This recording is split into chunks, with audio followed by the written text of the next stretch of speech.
the WrestleHavoc Podcast on YouTube, where we discuss everything in and outside of the squared circle. We talk all that goes on in the realm of WWE and AEW every week. And now, here's your host, the one that will give you a reality check on pro wrestling, Flamin' Ricky DeReyes. This is the WrestleHavoc Podcast.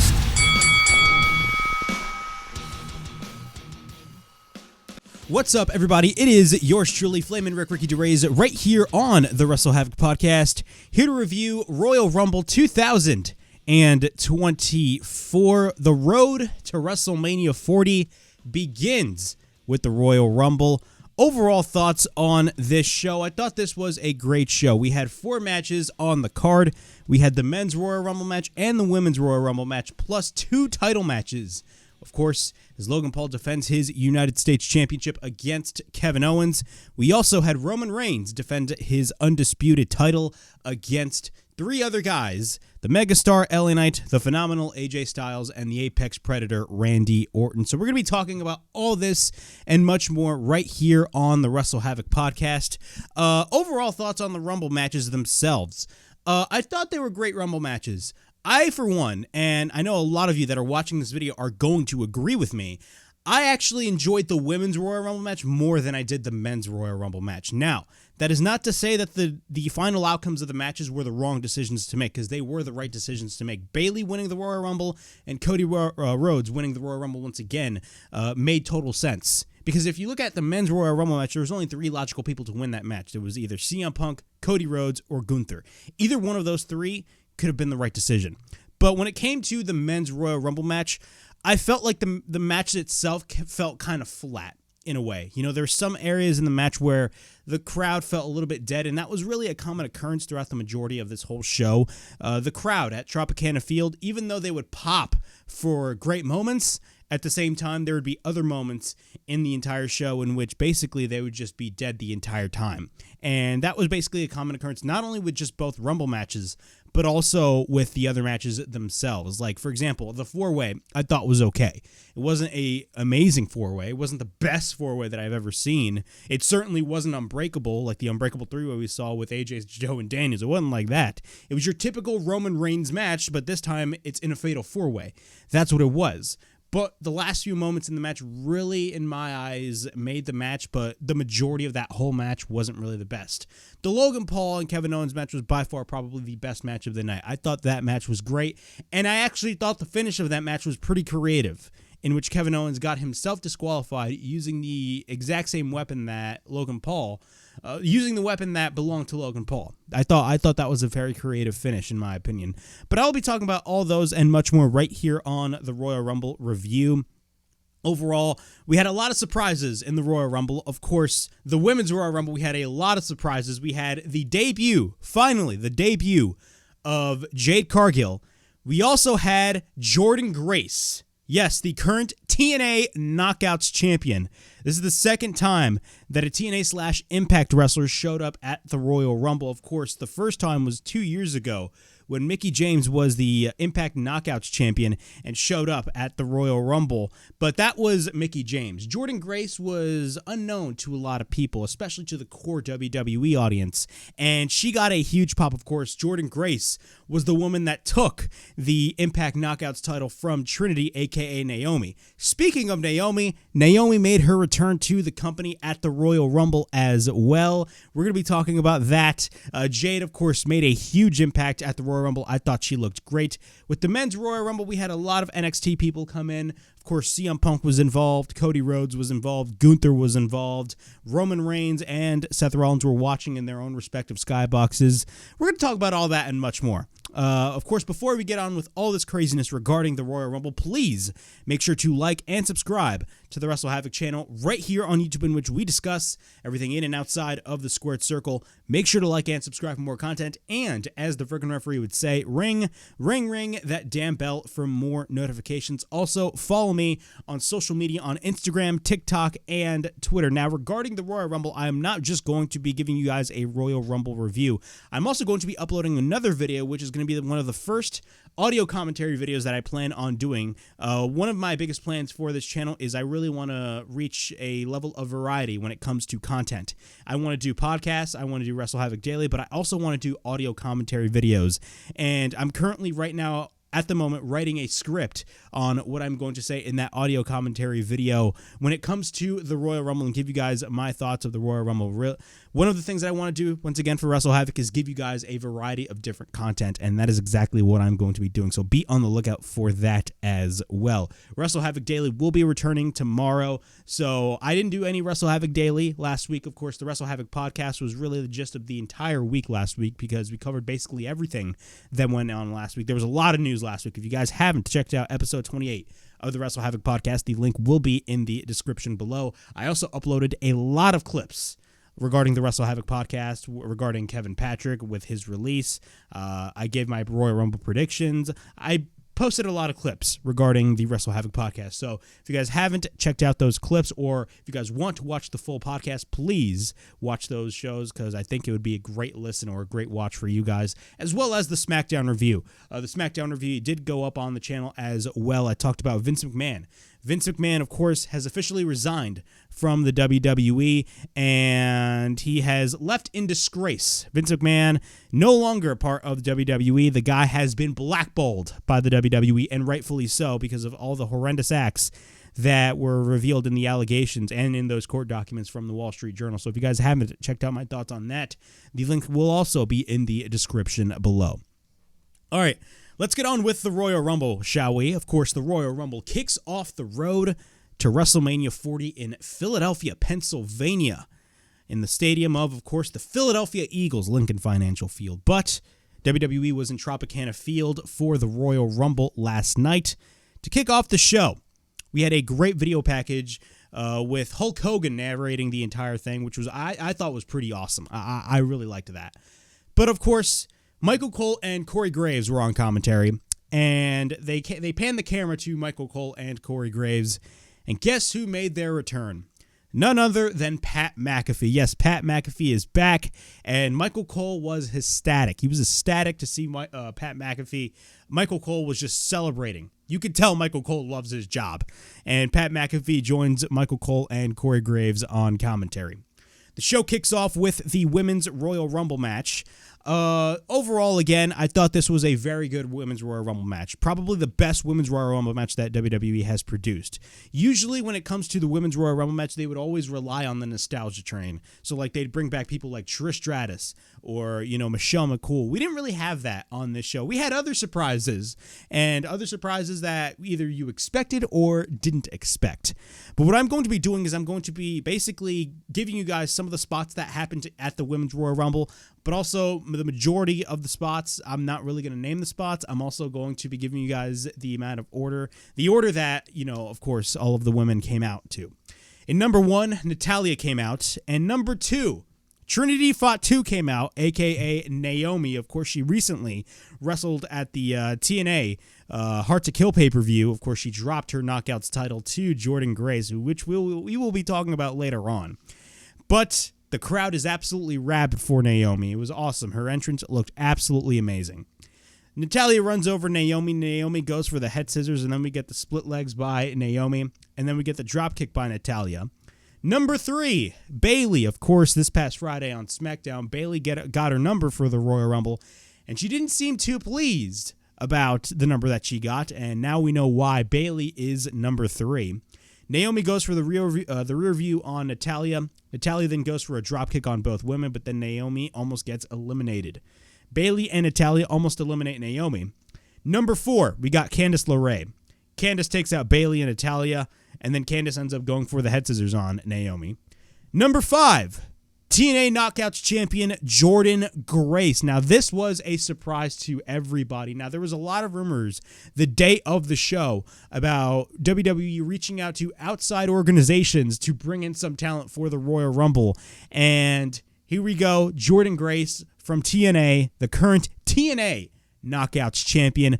Overall, man, this was freaking awesome. I absolutely loved that. Jordynne Grace got a huge pop from the crowd, so clearly a lot of people watch TNA. And Jordynne Grace came out. Of course, she wore the TNA Knockouts title. She recently wrestled Naomi as well in a rematch. I think it was at the Orlando Impact tapings. So it was great seeing both Trinity and Jordynne Grace in the ring. We get a German suplex by Bayley, and then we get a slam on Natalya. She catches and slams Candice LeRae. She had a great showing, by the way. She turns to Naomi. Both women hug it out, and the crowd just absolutely went crazy. But then, of course, Jordynne Grace went for a right hand. Grace then drives down Naomi. And then we get number 6. Number 6 is Indy Hartwell. Then we get the spine buster by Indy Hartwell. After that, Bayley almost gets eliminated by Candice and Indy Hartwell. And then number 7, Damage Control's Asuka. Bayley gets shocked. She's shocked that Asuka came out. Asuka goes for a dropkick on the top rope, but then Bayley and Asuka work on Natalya. Indy almost gets eliminated and holds on to the ropes. Asuka hits a kick, and then Asuka misses the hip attack, but then Bayley enters the fray. Indy Hartwell gets eliminated, but then we get number 8, Ivy Nile. And then we get the head scissors by Ivy Nile, and then we get a dropkick by Bayley, and then she tries to pick up Naomi, and then she slams her down. Naomi comes in. After that, actually, no, Natalya comes in, I should say. Number 9, Katana Chance, one half of the former Women's Tag Team Champions. We get the handstand head scissors by Katana Chance. After that, we get the dropkick on Asuka, but then Grace grabs Chance, and then she slams her down. Grace and Ivy Nile go for the double vertical suplex, and then Grace and Ivy Nile fight it out. Number 10, Bianca Belair. We get the double blockbuster by Bianca. Bayley almost gets eliminated, but she ends up holding on one of many times where Bayley is almost at the verge of elimination, but she's in some way, shape, or form just survives. She holds on. Asuka also gets eliminated by Bianca as well, but then we get repeated right hands by Bianca.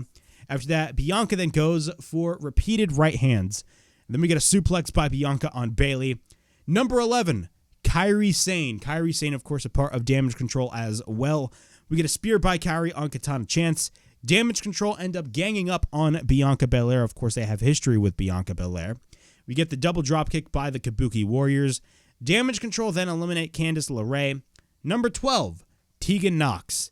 Grace picks up Tegan Nox, but then Natalya comes in. Natalya goes for the discus clothesline on Grace. Tegan and Natalya hug it out.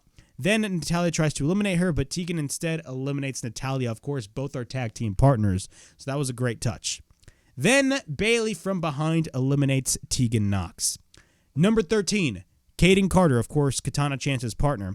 After that, we get the head scissors by Chance on Bayley. We get the running boot by Carter, and then we get the springboard leg drop by Carter. Then after that, Chance and Carter try to eliminate Asuka, but then Kairi almost gets eliminated, but both feet are on the apron. So I've seen a lot of memes on the internet regarding this moment in the Women's Royal Rumble match, but Kairi is on the verge of elimination, and she literally has her arms on the top of the apron, and her feet are on the LED boards. That was absolutely insane. I absolutely loved that touch. One of the very few moments in this Rumble match that really just shocked the hell out of me. And I've seen a lot of memes on the internet that it reminded everybody from that scene from Spider-Man 2 where Spider-Man tried to stop the train. It looked exactly the same. It was hilarious.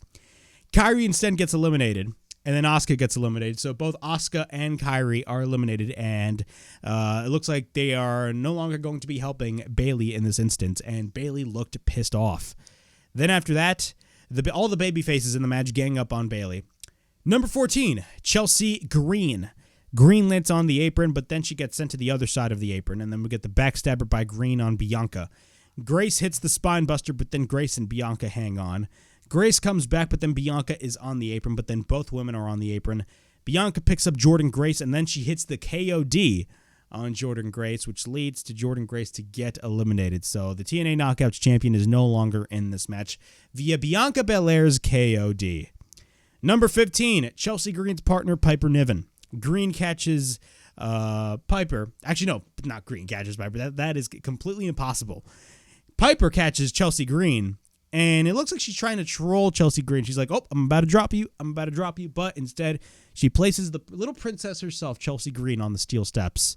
Again, I love Chelsea Green's character. I love Chelsea Green's character. It's just so entertaining to watch. And she definitely was really entertaining in this match.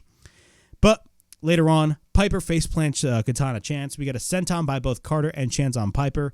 And then she slams Naomi. Everybody gangs up on Piper Niven at this point. Number 16, Xia Li. After that, number 17, Zelina Vega. We get the Meteora by Vega, but then Piper picks up Vega. Vega counters with a DDT. Number 18, Alpha Academy's Maxine Dupree. Bianca and Vega try to eliminate Piper, but then Piper ends up going for a right hand, eliminating Kaden Carter. Number 19, Nia Jax. She played a big role throughout this portion of the match in the Royal Rumble. Nia goes for a headbutt on Xia Li, eliminating her. And then she sends Ivy Nile to the ring post, eliminating her. Piper then tries to pick up Nia, but then Nia escapes. Nia and Piper then hit the double splash on Chelsea Green, but then Nia picks up Piper. Then she doesn't get all of it. She drops her on Chelsea Green, and then Naomi ends up going for the enziguri on Nia Jax. Number 20, Shotzi. And then we get the crossbody by Piper on Nia. Shotzi goes for a senton off the top rope. Maxine goes for the reverse caterpillar and hits an elbow drop. Everybody tries to eliminate Nia Jax, but then Nia pulls everybody out. Maxine then gets eliminated by Bayley. Piper Niven gets eliminated by Nia Jax. And then Nia Jax bench presses Katana Chance, and then she drops her on Xia Li and Piper to elimination on the outside. Number 21, somebody who vowed to win the Royal Rumble match, Becky Lynch. Becky goes after Nia Jax, but then Becky almost gets eliminated. Becky goes to the top, and then she ends up hitting a shotgun dropkick on Nia Jax. Becky goes for a double TDT on Vega and Shotzi. And then we get the Bexploder suplex on Bayley. Green is on the apron, but then Becky gently pushes her to elimination. Number 22, Alba Fire. Becky almost gets eliminated, but comes back. We got number 23, Shayna Baszler, and number 24, Valhalla. Michael Cole on commentary was marking out over Valhalla's antlers, and he was saying, oh yeah, since she got the antlers, now she's going to win the Royal Rumble match. But while Valhalla was coming out, who comes out? R-Truth. Yes, Mr. Lil Jimmy. R-Truth comes out, and he faces off with Nia Jax. Laugh my ass off. He gets quote-unquote eliminated, but he is not a part of the match. Oh, my bad, Mr. R-Truth. Adam Pearce is on the outside, and he's just pissed off. Valhalla enters the ring, but then immediately gets eliminated. Number 25, Mitchin. Naomi eliminates Alba Fire. After that, number 26, Zoe Stark. Zelina Vega gets eliminated. Roxanne Perez is number 27 from NXT. Roxanne goes for the head scissors on Bayley, but then Shayna gets eliminated by Nia Jax. Nia eliminates Mitchin as well as Shotzi. So at this point, Nia Jax is cleaning house.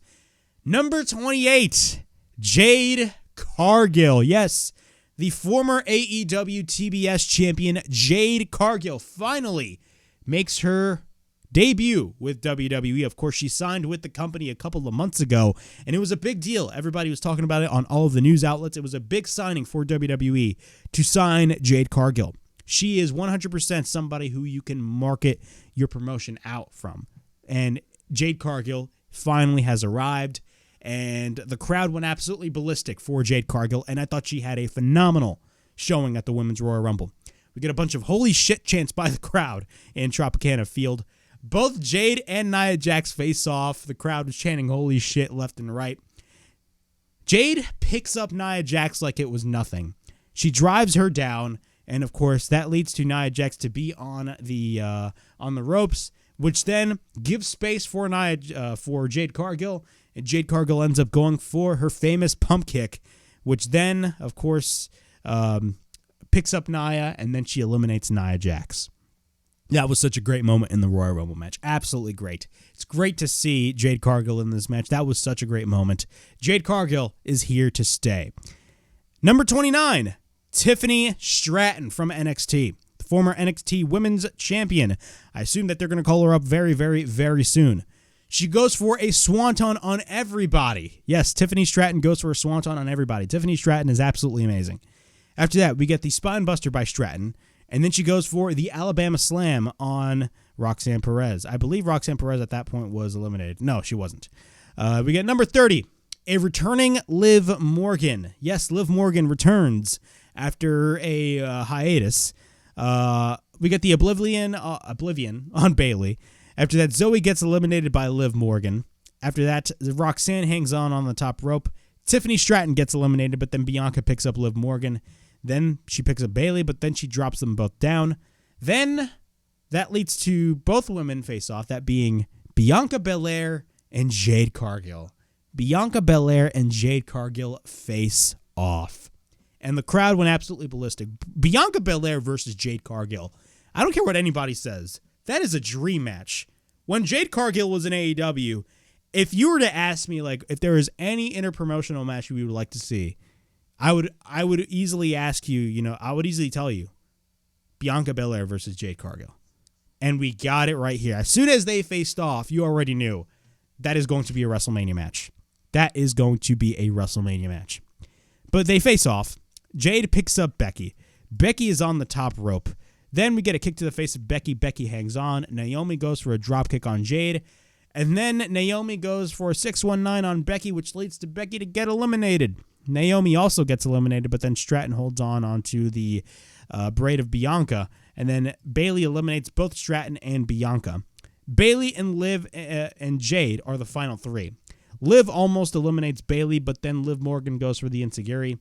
She tries to go for the Oblivion on Jade Cargill, but then Bayley almost gets eliminated, hanging on onto the apron. All three women are on the apron, but then Liv goes for the Oblivion on Jade, eliminating Jade Cargill from the match. Then Bayley eliminates Liv Morgan, which leads to Bayley to win the 2024 Women's Royal Rumble match. Overall thoughts on this Women's Royal Rumble match.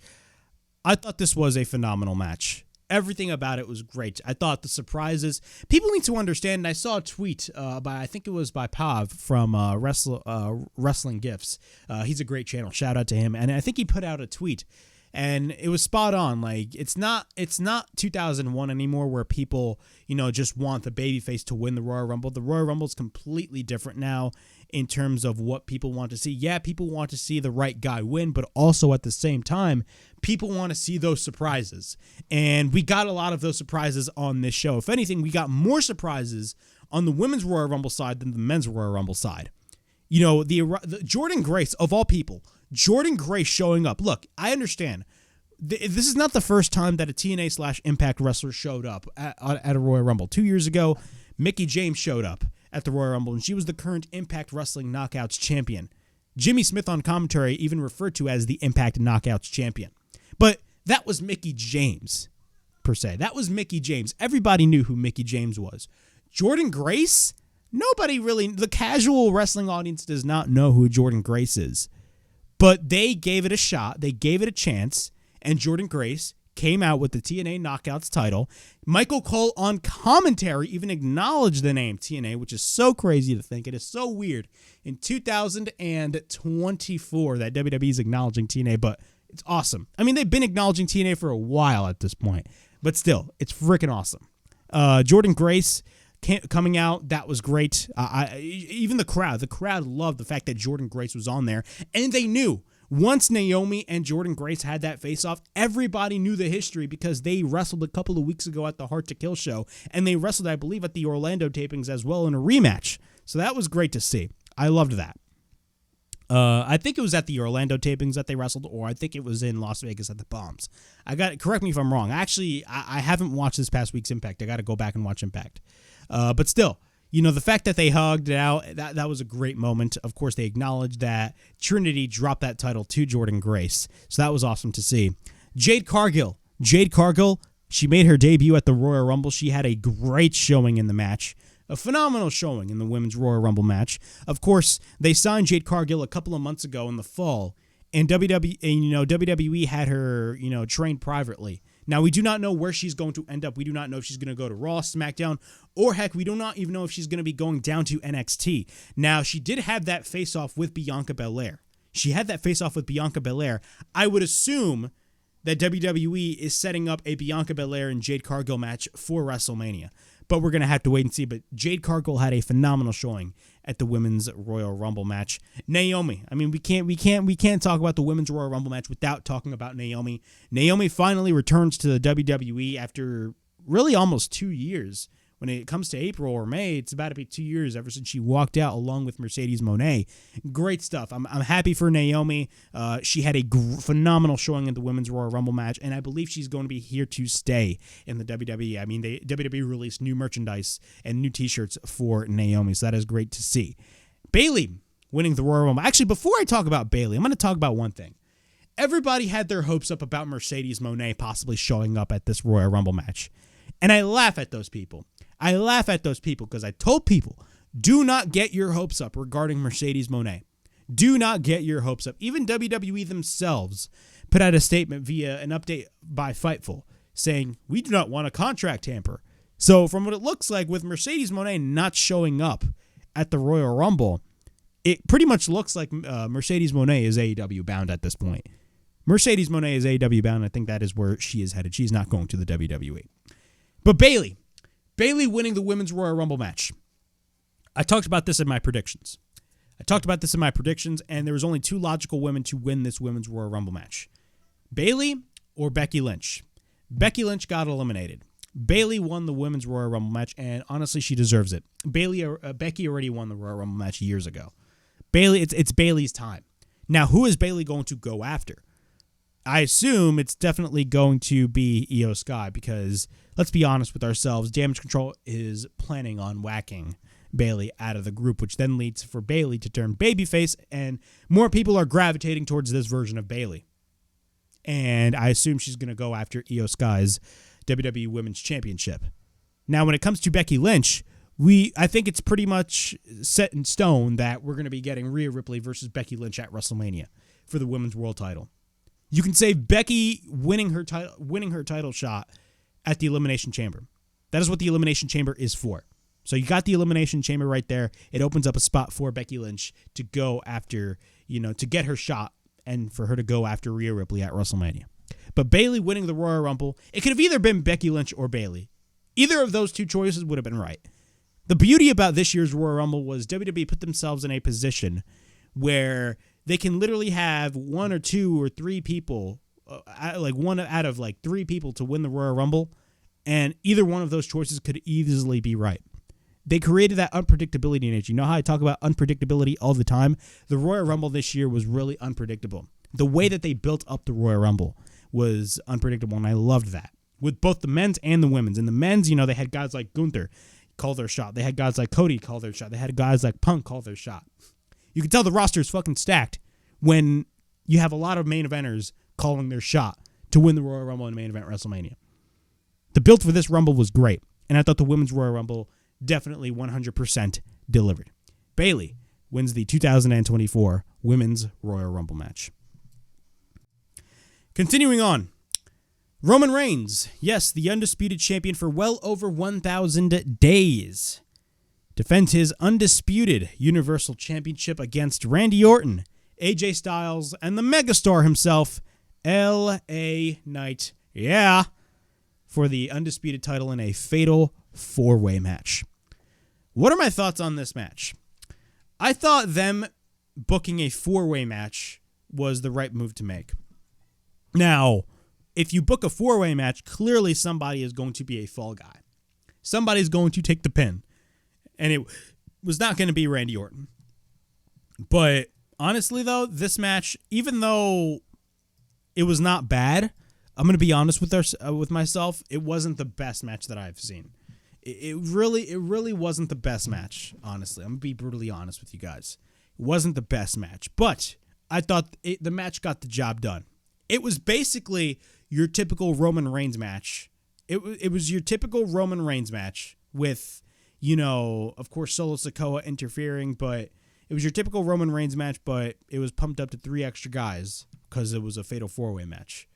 But Roman Reigns, as expected, retained the title. Roman Reigns as expected, retained the title. There was a lot of rumors about, of course, once The Rock came in, and there was a lot of talk about The Rock possibly facing Roman Reigns at WrestleMania, which leads to Cody not finishing his story. There was a lot of discussions and a lot of talks within the dirt sheets and even people in the wrestling community that Roman Reigns would drop his undisputed Universal title in this match. And I looked at that idea and I'm like, how stupid can you guys be? Why would you do that? Why would you waste your investment that you made for 3 to 4 years only for Roman Reigns to drop the title in a four-way match? That is just pure stupidity on all levels. Why would you want that? You basically, if WWE had done that now, I don't think that they thought that in any way, shape, or form. I think WWE themselves looked at that idea and they were like, that is the stupidest idea I've ever seen in my life. But if Roman Reigns dropped that title, think about this. If Roman Reigns dropped that title, and I said this weeks ago on the SmackDown review, if Roman Reigns dropped his title without getting pinned in the 4-way, or he dropped his title by getting pinned in a 4-way match, everything that we have seen with Roman Reigns is basically rendered absolutely useless. Absolutely useless. So it would make no sense for Roman Reigns to drop his title at the Royal Rumble. But we're going to go through this whole match. Oh, and by the way, Slim Jim came back, and they are once again the sponsor of the Royal Rumble for this match. So, slap into Slim Jim, yeah. Ooh, yeah. Macho Man. Or let me talk to you, yeah. So Slim Jim is once again the sponsor. If you guys do not know the story, after the Vince McMahon allegations came out, Slim Jim pulled out of the Royal Rumble. And, of course, once Vince McMahon announced his resignation, Slim Jim came back. But let's go through the match. All three babyfaces gang up on Roman Reigns. Knight and Styles fight it out, and then we get a series of chops by AJ Styles on LA Knight. We get a series of chops by Knight. Randy and Roman fight it out on the outside. AJ gets sent to the outside. Knight bounces AJ Styles repeatedly on the announce table. Randy then drives Roman on the announce table. Knight then drives AJ Styles on the announce table. Then Randy kicks Knight. He tries to slam LA Knight, but then Knight lands on his feet. Knight then goes for repeated bounces on Orton on the announce table, and then Randy drives LA Knight on the table. Randy then sends Roman to the steel steps. Randy is in the ring steps. Basically, he's in the ring and he stomps the knee off of Roman, and he goes for his signature stomps on Roman Reigns.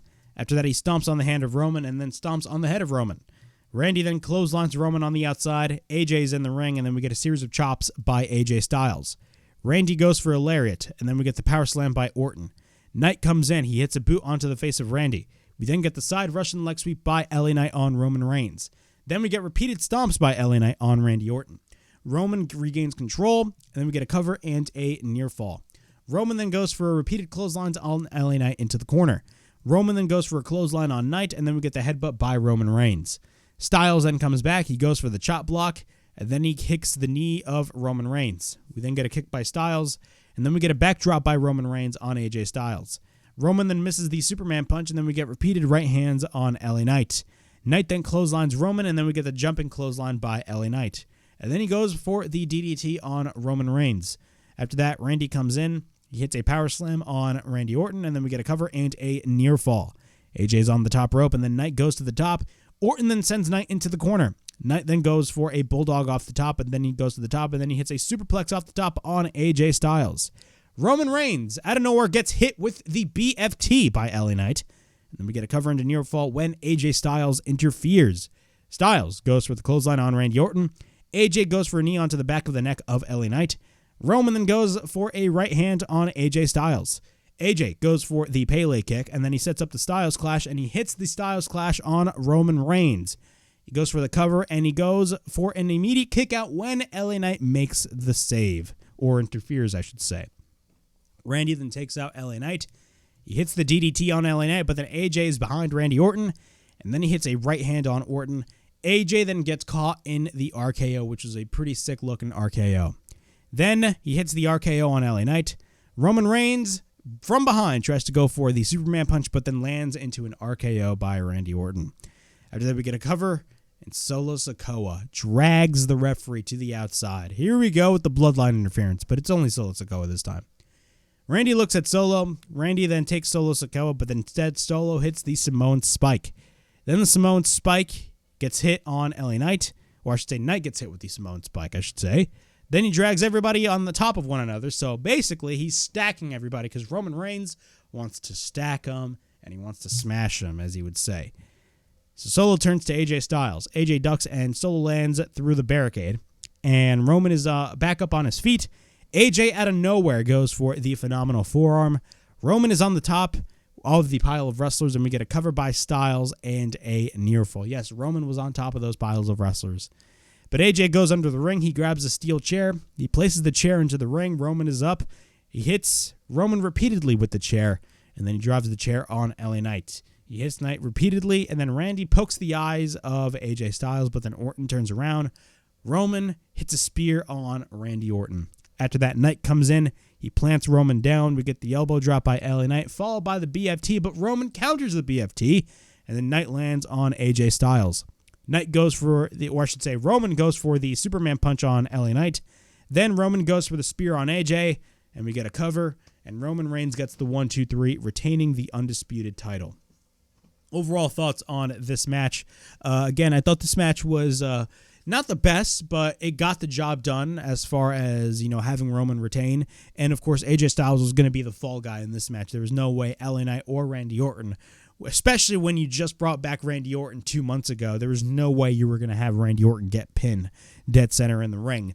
But overall, I thought the last few moments in the match were great. The majority of the match was kind of boring to me, especially with the crowd. I felt like the crowd in some moments of the match felt a little bit flat. But I thought the match definitely got the job done.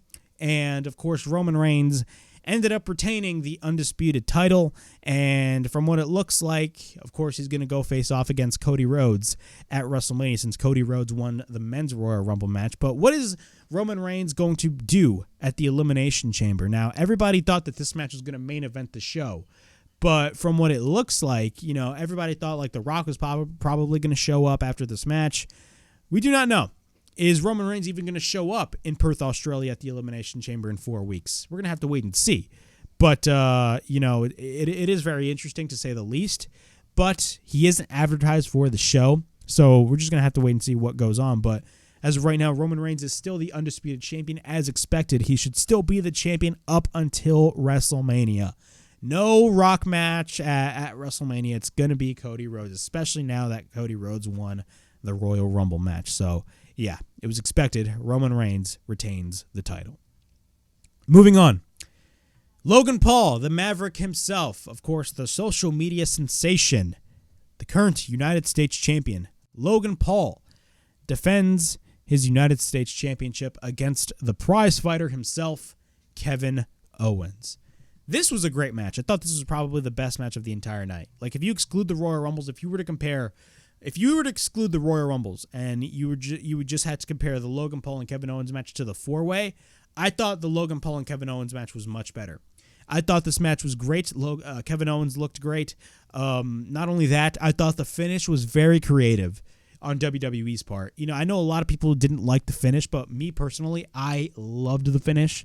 I thought the finish was very creative on WWE's part, and we're going to be talking about that right here on the Royal Rumble review. Kevin Owens goes straight for the attack on Logan Paul. He stomps after Logan Paul, and then on the outside, Logan gets sent to the barricade. KO then sends Logan Paul to the barricade once again, but then once we're back in the ring, KO goes for the back elbow. Then Kevin Owens goes for a senton on Logan Paul. We get a cover and a 1 count. We get a chop by Kevin Owens. KO goes for a release German suplex on Logan Paul. Logan is in the corner, but then Logan retreats when Kevin Owens is about to go for the cannonball. After that, Logan is on the outside and he targets the injured hand of Kevin Owens. Then KO hits a clothesline, but then he goes for a senton on Logan Paul on the outside floor. We get a series of chops by Kevin Owens on Logan Paul, and then he sends Logan back into the ring. Once he sends Logan back into the ring, Logan goes for a crossbody over the top rope on Kevin Owens, and then he drives his knee on Kevin Owens. After that, he sends Kevin Owens' hand repeatedly, his injured hand with the cast, repeatedly to the ring post. Of course, Logan Paul was pissed off at the fact that Kevin Owens was using that cast as a weapon. After that, Logan Paul goes to the top. He goes for a high crossbody and then goes for a standing shooting star press. We get a cover and a near fall. Then Logan Paul tries to go for the Kimura lock, but then we get the headbutt by Kevin Owens. Logan then tries to go for the octopus hold, but then Logan goes for an arm drag on Kevin Owens. Logan then goes for repeated shots on the hand of Kevin Owens, but then Logan drives his knee on Kevin Owens. Logan goes for a series of uppercuts, and then KO drops him down. We get the leg drop by Logan Paul, and then we get a cover and a kick out at 1. Logan then goes for a kick on the hand of Kevin Owens. Logan tries to go for the 619, but instead Kevin Owens hits a lariat. Kevin Owens hits the senton, but then Logan gets the knees up. Logan goes for the uppercut, but then Kevin Owens drives his knee onto the back of the head of Logan Paul. After that, we get repeated chops by Kevin Owens. Kevin Owens goes for repeated stomps into the corner, but then Kevin Owens tries to go for the cannonball on Logan Paul in the corner. After that first cannonball, he goes for a second cannonball. Kevin Owens goes to the top. He hits the frog splash off the top, but then we get a cover and a kick out. Kevin Owens goes to the top, but then he ends up hitting the Swanton Bomb, but then Logan gets his knees up. Logan goes to the top rope. He misses the Swanton Bomb, but then Logan is on the apron. Then he goes for the Buckshot Lariat. Now, the people on commentary did not mention that as the Buckshot Lariat, but of course, Logan Paul, the Buckshot Lariat has been a staple. Hangman wants his money back, or, Hangman wants his credits. Logan Paul hit the Buckshot Lariat, and of course, it's very fitting that CM Punk is now a part of the WWE roster. And, of course, when CM Punk wrestled Hangman Page 2 years ago at Double or Nothing, he tried to go for a Buckshot Lariat, and instead he busted his ass. But, of course, Logan Paul knows how to do the Buckshot Lariat right. He goes to the top. He hits a frog splash. We get a cover by Logan Paul and a near fall. Kevin Owens and Logan are on the top rope. Logan tells Corey Graves that, hey, you said I couldn't superplex Kevin Owens, but instead, Kevin Owens reverses and life bites Logan Paul in the ass when he gets hit with a brainbuster off the top. We get a cover and a kick out. Kevin Owens tries to go for the stunner, but then Logan Paul kicks the hand of Kevin Owens. Logan runs into an uppercut. But Kevin Owens tries to go for the pump-up powerbomb. Actually, no, it was not an uppercut, a super kick, my bad. Kevin Owens tries to go for the pump-up powerbomb, but then Logan goes for the one lucky shot, the right hand, which is basically his finishing move. We get a cover and a near fall, and then a member of Logan Paul's entourage enters the fray. Of course, I believe it was the same guy that brought the brass knucks at Crown Jewel in that match against Rey Mysterio. What happens is, of course, security comes in. Logan is on the apron, but then Logan goes to the top, and he misses. He misses the shot, and then both men clothesline one another. Then Theory and Waller show up. Theory gives Logan Paul the brass knucks. And then we get a roll-up by Kevin Owens and a near fall. Then Kevin Owens sees that Logan Paul has the brass knucks in his hand. So what he does is he tries to take away those brass knucks. And he successfully does. And Kevin Owens now has the brass knuckles and hits Logan Paul with the brass knucks. After that, he goes for the cover. Kevin Owens is about to win this match. But what happens as soon as the referee was about to count 3, the referee catches Kevin Owens with the brass knucks on his hands. And what happens? He sees it. The match ends in a disqualification. And Logan Paul retains the United States Championship. That was a very creative finish to this match. I don't care what anybody says. I know some people do not like the fact that this match ended in a disqualification, but let's be honest with ourselves, man. When it comes to creative, that was a creative move on WWE's hand. After the match, Kevin Owens attacks Logan Paul. He sends Logan to the steel steps, and then he power bombs Logan Paul through the announce table. But Logan Paul retains the United States Championship as expected. I think this was done to really protect Kevin Owens because we do not know what Kevin Owens is going to be doing at WrestleMania. I think it'd be very foolish if Kevin Owens basically lost clean to Logan Paul. But not only that, it was expected that Logan Paul was going to be retaining the U.S. title mainly because the rumored match that is set to take place at WrestleMania is a match against LA Knight for the U.S. title. And if there's any guy to take that U.S. title off of Logan Paul, it is, of course, LA Knight. So it makes total sense. But not only that, Logan Paul being the U.S. champion, I know a lot of people don't like it, but if you look at it from a business perspective, it makes sense because WWE wants that mainstream notoriety. So that is why Logan Paul is the U.S. champion. But overall, this match was great. If you were to compare this match and the 4-way match, I'd take this match over the 4-way match any day of the week. But yeah, Logan Paul is still your United States champion. Moving on, we got the attendance record for Tropicana Field for the Royal Rumble. 48,044 fans in attendance. Next up, we got the men's Royal Rumble match. The men's Royal Rumble match closes the Royal Rumble match. Of course, last year, the men's Royal Rumble match actually opened the show. And Roman Reigns and Kevin Owens was the main event because, of course, they had that climactic ending last year, if you guys do not recall. Probably one of the greatest endings to any WWE PLE. But we had the men's Royal Rumble match. I'm going to give you guys my initial thoughts. My initial thoughts for this match wasn't bad. It wasn't bad, but it wasn't great. if you were to compare this Royal Rumble match, if you were to compare the men's Royal Rumble match to the women's Royal Rumble match, I think this year the women did a much better job, and the women had a much better Royal Rumble match than the men. Because, look, people nowadays, when it comes to the Royal Rumble, care about the surprises just as much as they care about who they want to win in the Rumble match.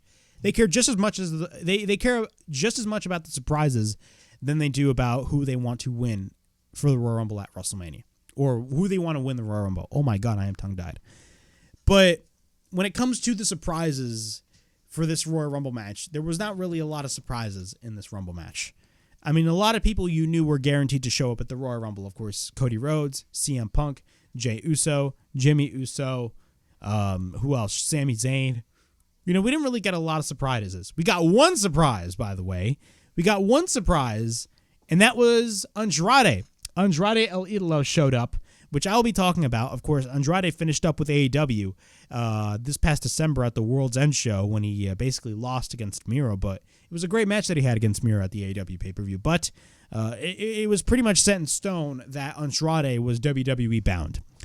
But regarding aside from that, I mean, there wasn't really a lot to there wasn't really a lot of surprises, to say the least, when it comes to the men's Royal Rumble match. If you compare the surprises in the women's Royal Rumble match and the men's, the women had way more surprises.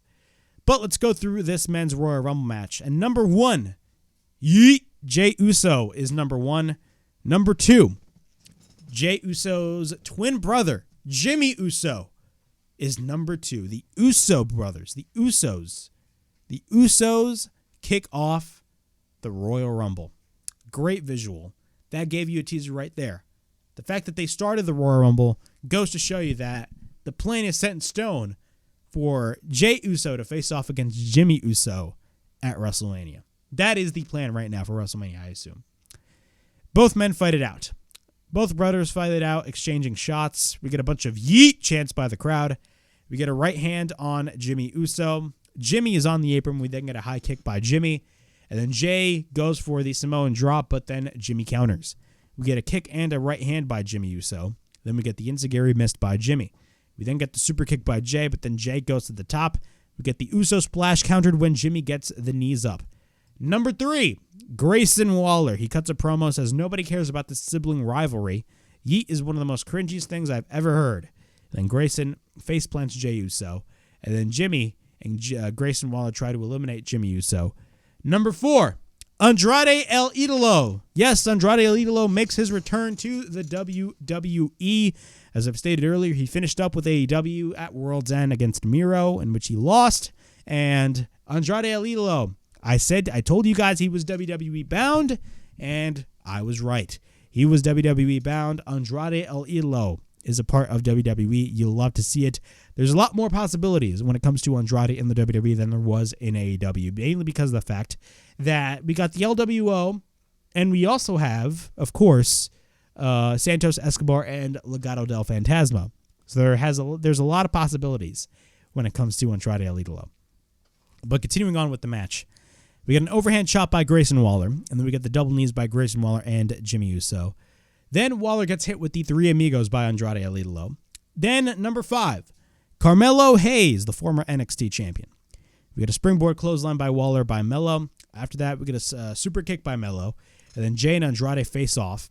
Waller falls into the double knees by Melo, and then Waller gets eliminated. After that, number six, Shinsuke Nakamura. Melo lands into a kick by Shinsuke, and then we get the sliding knee by Shinsuke. We then get the high kick by Shinsuke, and then we get the enziguri on Andrade. After that, number seven, the leader of Legado del Fantasma, Santos Escobar. We get an enziguri by Jey Uso. After that, we get a jumping knee by Jimmy, and then we get the double knees on Shinsuke Nakamura. Then on Jimmy Uso, and then he drives his knee onto the midsection of Melo. Then Andrade and Santos face off. They hug, or I shouldn't say they hug. Santos hugs Andrade, but Andrade doesn't seem too pleased. So Santos tries to eliminate him, but Santos reverses, but Santos thankfully comes back. Number eight, the leader of the Final Testament, Karrion Kross. Kross and Jimmy take turns on Jey Uso. Number nine, Dominic Mysterio. Michael Cole is pissed.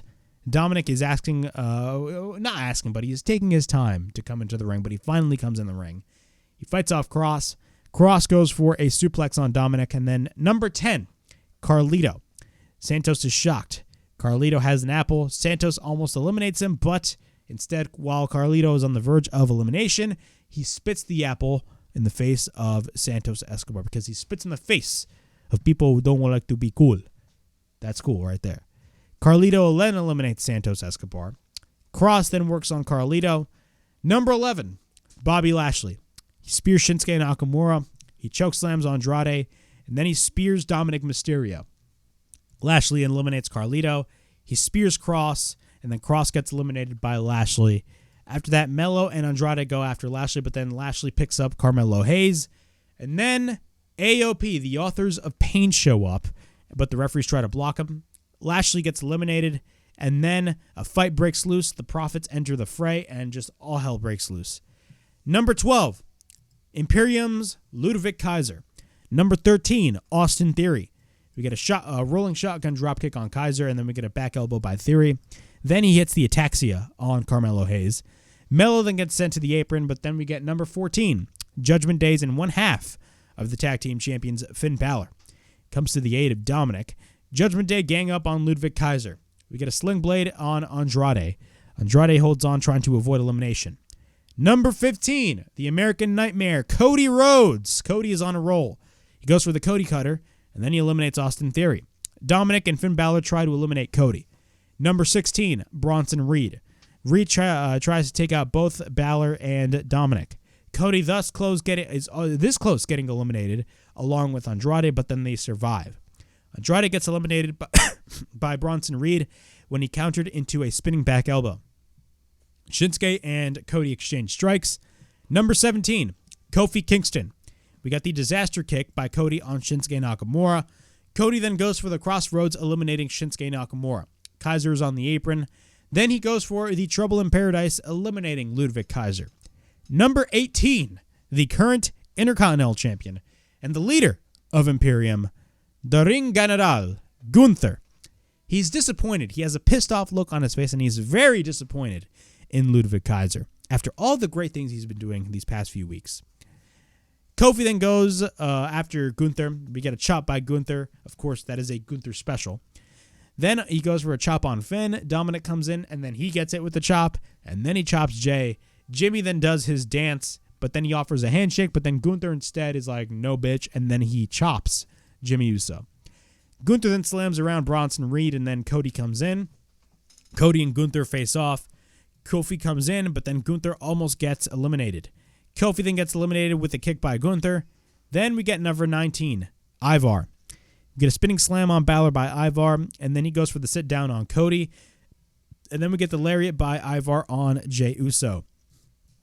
Gunther comes in with the sleeper, but then we get a series of back elbows by Ivar on Gunther. We get a boot on Jimmy Uso. After that, we get Reed and Ivar fighting it out. Number 20, NXT's Braun Breaker. Yes, the son of Rick Steiner. And, of course, he is Scott Steiner. Scott Steiner's his uncle. You can do his math. Braun Breaker shows up. After that, he spears Jimmy Uso. And then he clotheslines Ivar. He eliminates Jimmy Uso. And then he eliminates Balor. So Braun Breaker is cleaning house at this point. Gunther then shows up. He bench presses Gunther, and then he spears Gunther. Number 21, Omos. He comes out in his shitty theme song. I wish he came out to his other theme song. Omos goes on a rampage. He chokeslams Dominic, and then Reed comes in. He boots Reed, and then Reed gets eliminated. We get the springboard by Ivar, but then he lands into a spear by Braun Breaker. Ivar gets eliminated, and then we get number 22, Pat McAfee. Pat McAfee, who was on commentary, he is number 22. Pat is in the ring, and he is surrounded by Braun Breaker and, of course, Omos. He climbs over the top rope, but then he comes back. But Pat McAfee being Pat McAfee eliminated himself. That was funny. But at the same time, y'all wasted a spot. Omos gets eliminated by Braun Breaker. Then after that, Dominic eliminates Braun Breaker. Number 23, J.D. McDonough. Breaker spears J.D. McDonough. Cody almost eliminates Gunther, but then we get number 24, R-Truth. He sends JD McDonough back into the ring, which is hilarious. After that, Jay eliminates JD McDonough, and then he thinks it's a tag team match, and Gunther applies a sleeper on Dominic, but then Dominic tags in R-Truth. Truth is a gem. Bro, this guy deserves all the money that he's getting paid. He is so entertaining. Then he does the John Cena-style shoulder tackles. He slams Gunther, and he's about to go for the 5-knuckle shuffle because we all know John Cena is R-Truth's. He's R-Truth's idol. He's R-Truth's idol. So after that, he slams Gunther. He tries to go for the 5-knuckle shuffle, but Gunther hits a boot. After that, number 25, we got The Miz. He hits a DDT on Gunther. Truth comes in. We get a double hip toss by the awesome Truth. Dominic almost gets eliminated, but R-Truth saves Dominic because, of course, R-Truth is a part of the Judgment Day. You know, JD McDonough ain't a part of the Judgment Day. R-Truth is a part of the Judgment Day. After that, Dominic hits the 619 on Miz. Number 26, Judgment Day's Damian Priest. Truth then gets eliminated by Damian Priest. Miz fights off Priest. Priest plans Jey Uso. Priest then goes for the South of Heaven chokeslam on Gunther, and then he goes for the South of Heaven on Cody. Cody counters. Number 27, the Second City Saint, the best in the world. CM Punk is number 27. We get the high kick by Punk, and then we get the swinging neckbreaker by Punk. Punk is on a roll. Punk eliminates Dominic. We then get the rolling elbow by Priest on Punk. Number 28, Ricochet. After that, we get a springboard crossbody on Gunther by Ricochet. After that, Gunther goes for an overhand chop, eliminating Miz. My bad, guys. Holy crap. I don't know what is wrong with me, but I feel sick today. I feel really sick. Number 29, Drew McIntyre. We get the belly-to-belly throw by Drew on Ricochet. After that, Jay and Drew fight it out. We get a series of kicks by Damian Priest. We then get a rolling elbow by Priest, and then we get the spine buster by Drew. We then get a super kick by Jay, and then he spears Gunther. Gunther almost gets eliminated, but then Jay gets eliminated by Gunther. Number 30, Sami Zayn. He goes after everybody. We get a boot by Priest. Priest picks up Sami. Sami goes over the top rope, but then we get a back elbow by Sami. Drew almost gets eliminated, but then we get a chop by Gunther on Sami. Drew then catches a boot by Ricochet. Drew then flips Ricochet to elimination, which was crazy to think. And now CM Punk, Cody, Priest, Drew, Gunther, and Sami are the final 6 men in the men's Royal Rumble match. After that, we get the pedigree by Cody on Priest. Gunther goes for a dropkick on Cody. And then we get the running knee on Gunther. Then we get the Future Shock DDT on Punk by Drew. Sami hits the Exploder Suplex on Drew McIntyre. Sami then hits the Haluva kick. After that, Priest hits a kick. He picks up Sami for the Razor's Edge, but then Sami escapes. He eliminates Priest. Drew eliminates Sami. At this point, the camera is panning to Seth Rollins watching in the skybox. Roman Reigns as well is watching this match in the skybox. Everybody is fighting each other off. We get the Cody Cutter by Cody. Cody runs into a lariat by Gunther, but then Drew goes for a chop on Punk. After that, we get a chop by Gunther on Cody. Then we get a chop by Drew on Punk. Then it's Chop Fest, says Pat McAfee. Gunther and Drew face off. We get the neckbreaker by Drew. Drew misses the Claymore kick. He goes for the GTS, that being CM Punk. Drew escapes. The Glasgow kiss by Drew McIntyre. Gunther then applies the sleeper hold. Then Drew goes for the Claymore kick on Gunther, but then he goes for the Claymore on Cody as well. Drew hits the Claymore on Punk. Drew goes and looks at the WrestleMania sign. He gets in the face of CM Punk. He says he isn't the kid anymore. And he says, you know, it's my time now and I own you. And Punk, with life-biting Drew McIntyre in the ass, Punk eliminates Drew McIntyre. Gunther then hits a boot on Cody Rhodes. And then he hits a dropkick on Punk by Gunther. After that, we get a powerbomb on Punk and then on Cody. Cody escapes. Cody Cutter countered, and then Gunther holds Cody up. Cody hangs on. And for the second straight year in a row, Cody Rhodes eliminates Gunther again. The final 2 men in the match, Cody Rhodes and CM Punk. Cody and Punk exchange strikes. We get repeated right hands by Cody Rhodes. Both men are down. Both men exchange strikes. We get a kick by Punk. We got a series of slaps by CM Punk. We get a spinning back fist by CM Punk.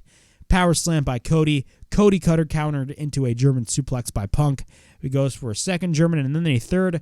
We get the running knee into the corner. Running bulldog by Punk on Cody. Back and forth and back and forth. Punk picks up Cody. Cody counters. We get repeated right hands by Cody. Cody goes for an elbow. He takes Punk for the crossroads. Punk reverses. Punk tries to eliminate Cody. Cody escapes. Punk at this point is frustrated. He stomps after Cody, but then Cody takes Punk for the crossroads. Punk picks up Cody, and he ends up hitting the GTS. Both men are on the ropes. Cody almost eliminates Punk, but then Cody lands on the apron. CM Punk then hits the pedigree on Cody, but then Punk picks up Cody. Then we get the GTS countered by Cody, and what happens is once CM Punk had the control, Cody then sends Punk over the top rope, and Cody wins the Royal Rumble for the second straight year in a row.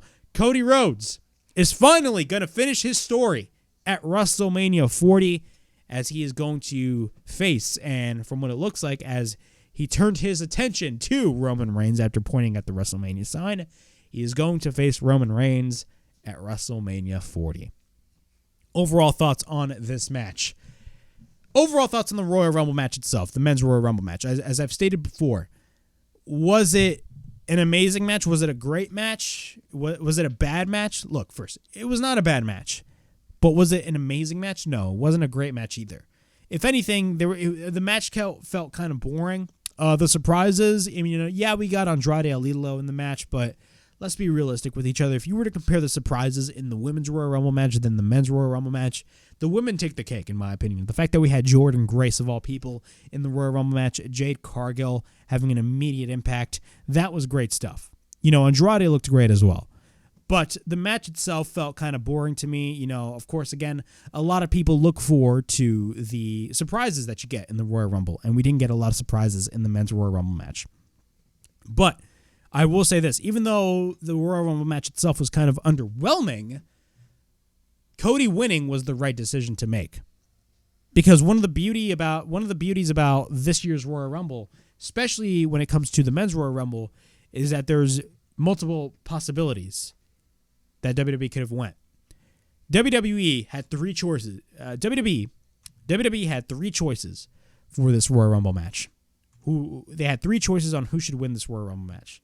It was either Cody, CM Punk, or Gunther. Those were the only three logical options if you look at it from a logistics standpoint. Gunther makes total sense, but he was the least of the three that were going to win the Royal Rumble match. He was just, if you were to compare them in order, Gunther was going to be the least man to win the Royal Rumble match. CM Punk. My pick was CM Punk to win this match because, of course, why would you have CM Punk lose the Royal Rumble if you just brought him back? But they did it anyway because it's a freaking Royal Rumble match. It's not like he got pinned. Cody Rhodes winning the Royal Rumble match for the second straight year in a row was a great move. And I think I know why they had Cody Rhodes win. And this is why having multiple options as possibilities to win the Royal Rumble is a benefit to your creative plans. I think WWE wants Cody Rhodes to face Roman Reigns at WrestleMania. That is the plan. And he clearly pointed at Roman Reigns, and it's going to happen. That is going to be your main event of WrestleMania 40. That is going to be your main event for WrestleMania 40. 100%. But when it comes to CM Punk, and this is just pure assumption on my end, I think the reason why they didn't have Punk win the Royal Rumble match last night was because WWE wants to look closer into the nature of Seth Rollins' injury. That's what they want to do. We do know Seth Rollins is going to go to WrestleMania as the world champion, but we do not know how long he is going to be, recuperating that injury for. So I think WWE took the safe bet with Cody, and they're probably going to save Punk for an elimination chamber. That's the beauty of having the elimination chamber. There is another chance for a guy to go after Seth Rollins since you have two world champions at this point. So I think that is why they chose Cody, but Cody winning the Royal Rumble was definitely the right decision to make. Was the match itself great? No. The match itself was not great. It was pretty boring. The crowd popped, and then they didn't pop for many moments in the match, but nonetheless, I thought with Cody winning, they got the job done. But the surprises were pretty disappointing. I mean, the only surprise that we really got in this match was Andrade. It's great that Andrade is back, by the way. Hats off to Andrade. But Cody Rhodes is the winner of the 2024 Royal Rumble.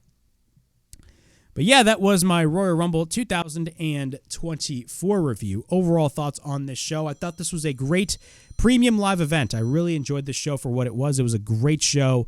Cody Rhodes looked absolutely phenomenal in this match. The women's Royal Rumble match absolutely 100% delivered. And honestly, I mean, the fact that we had Jordynne Grace of all people, we had Jade having an immediate impact, that was freaking awesome. Cody winning the Royal Rumble, Bayley winning the Royal Rumble, those were the two right decisions to make. And now all eyes are set on WrestleMania, but all eyes are set on the Elimination Chamber in 4 weeks in Perth, Australia. But more importantly, all eyes are set on WrestleMania 40, the road to WrestleMania 40 in Lincoln Financial Field in Philadelphia, Pennsylvania begins, and we are officially on the road to WrestleMania 40. But yeah, that was my Royal Rumble 2024 review right here on the WrestleHavoc Podcast. Please like, subscribe, comment down below, push that bell for notifications. Look out for more videos right here on the WrestleHavoc channel, of course, in which we discuss everything in and outside of the squared circle. Make sure to like and subscribe for more content. And as the friggin' referee would say, ring, ring, ring that damn bell for more notifications. Also, follow me on social media on Instagram, TikTok, and Twitter. Also, be on the lookout for my first ever audio commentary video. I'm going to be discussing the Royal Rumble, which I am definitely excited for you guys to watch because, again, one of the goals that I have for this channel is I want to give you guys a variety of different content. So be on the lookout for that audio commentary video about the Royal Rumble. And as always, it is yours truly, Flamin' Ricky DeRays, signing out, and I'll see you guys all later. Peace.